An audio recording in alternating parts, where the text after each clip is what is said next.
एक हाथ में बांसुरी, दूसरे हाथ में बंदूक। कैसे हैं कृष्णा अर्जुन जी?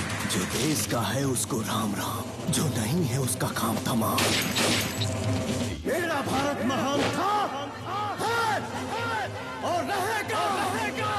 नमस्कार दोस्तों, आप लोगों का स्वागत है अपने ही YouTube चैनल भोजपुरी फैन में। दोस्तों, अगर आप लोग इस चैनल पे पहली बार आए हैं, वो जो नीचे लाल कलर का बटन दिख रहा है उसे दबाकर चैनल को सब्सक्राइब कर लीजिए। साथ ही में घंटा वाला बटन को ऑल पे सिलेक्ट कर लीजिएगा, ताकि ऐसी और इंटरेस्टिंग भोजपुरी की लेटेस्ट वीडियो देखने के लिए सबसे पहले मिलते रहे। दोस्तों, वीडियो को आगे देखने से पहले लाइक कर दीजिएगा और एक प्यारा सा कॉमेंट करके एक बार वीडियो को शेयर कर दीजिएगा। दोस्तों, इस वीडियो में बात करने वाले हैं पावर स्टार पवन सिंह से जुड़ी चार बड़ी अपडेट के बारे में। दोस्तों, अगर पहले अपडेट की बात की जाए तो पहला अपडेट आ रहा है पावर स्टार पवन सिंह जी और मेगा स्टार रवि किशन की फिल्म मेरा भारत महान की तरफ से। दोस्तों, आप लोगों को बता दें कि मेरा भारत महान को 15 अगस्त के शुभ अवसर पे 14 अगस्त को शाम 6 बजे, जी हाँ दोस्तों, 15 अगस्त के शुभ अवसर पे इस फिल्म को 14 अगस्त को शाम 6 बजे जी बाइस्कोप टीवी चैनल पर चलाया जाएगा। सो आप लोग एक बार जरूर देखिएगा। अब अगर चलते हैं दूसरे खबर की ओर, तो दोस्तों दूसरा खबर आ रहा है पावर स्टार पवन सिंह जी के एक काफी जबरदस्त और काफी शानदार राखी सॉन्ग की तरफ से। दोस्तों, बता दें कि ये सॉन्ग का नाम है नजर ना लागे हो। दोस्तों, बता दें कि ये गाना भी मेरा भारत महान फिल्म का ही है। और दोस्तों, बता दें कि इस गाने को आप लोगों के बीच में world wide record Bhojpuri YouTube channel पर रिलीज कर दिया गया है। जी हाँ दोस्तों, आप लोगों के जानकारी के लिए बता दें कि इस गाने को 6 अगस्त को ही सुबह में 6 बजे world wide record Bhojpuri YouTube channel पर रिलीज किया गया था, जिस गाने को पावर स्टार पवन सिंह जी के साथ खुशबू जैन गाई है। अगर बात की जाए तीसरे अपडेट के बारे में, तो दोस्तों पावर स्टार पवन सिंह जी का गाना देवघर से ले लिया यूट्यूब पे 7 मिलियन व्यूज क्रॉस करने वाला है और 6 मिलियन का ऑफिशियल पोस्टर आया था, जिसे आप लोग स्क्रीन पर देख पा रहे होंगे। दोस्तों, ये गाना DRS म्यूजिक पर रिलीज किया गया है, जो कि काफी शानदार और काफी जबरदस्त सॉन्ग है। गाने को पावर स्टार पवन सिंह जी के साथ शिल्पी राज गाई थी और वीडियो में पावर स्टार पवन सिंह जी के साथ स्मृति सिन्हा का जोड़ी देखने को मिला था। अगर चौथे अपडेट की बारे में बात की जाए तो दोस्तों पावर स्टार पवन सिंह जी का गाना ले जात पड़ू देवघर ये वेब म्यूजिक के ऑफिशियल यूट्यूब चैनल पर रिलीज किया गया है और ये गाना यूट्यूब पे 25 मिलियन व्यूज क्रॉस करने वाला है। और दोस्तों, इस गाने की एक और बड़ी खास बात है, वो ये है कि ये गाना जब से YouTube पे रिलीज हुआ है तब से, यानी उसी दिन से लगातार आज तक YouTube के ट्रेंडिंग पेज पे म्यूजिक वाले सेक्शन में ट्रेंड कर रहा है और ये गाना बहुत ही जल्द YouTube पे 25 मिलियन व्यूज क्रॉस करने वाला है। सो दोस्तों, इस वीडियो में बस इतना ही। आप लोगों को यह वीडियो कैसा लगा नीचे कमेंट्स में जरूर बताइएगा। अपडेट पसंद आया होगा तो लाइक शेयर सब्सक्राइब जरूर करिएगा। मिलते हैं आप लोगों से जल्द ही नेक्स्ट वीडियो में नए अपडेट के साथ। टेक केयर, बाय बाय, जय हिंद। ऐसी और भोजपुरी की लेटेस्ट वीडियो के लिए आप हमारे चैनल भोजपुरी फैन के साथ जुड़ जाइएगा।